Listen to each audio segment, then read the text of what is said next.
هر یک مادری که یک فرزند به دنیا آورده است و خوشبخت است.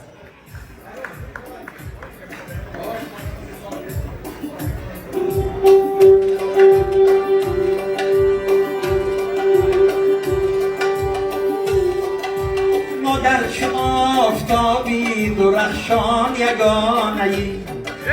ای نور بخشی زندگیم زبی خانه از الله ها و جنبشی گهواره ام هنوز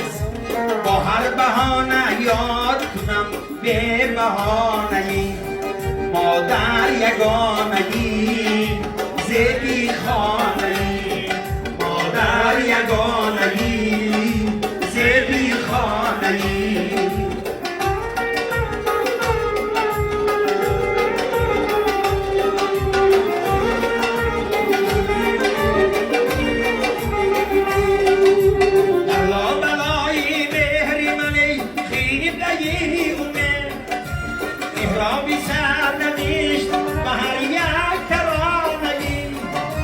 به وصف شعرهای همه شاعرانی دور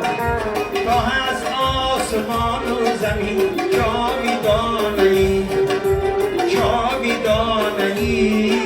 زبی خانه‌ای جاویدانه‌ای زبی خانه‌ای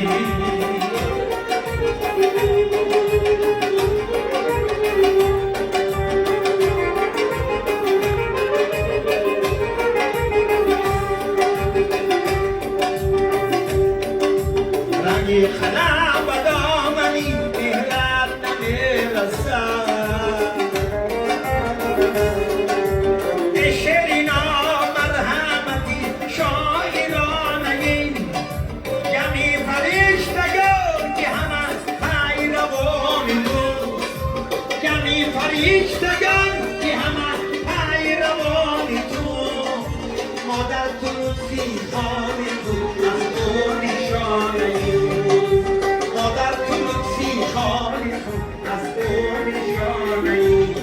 مادر یگانه‌ای زبی خانه‌ای مادر یگانه‌ای جاویدانه‌ای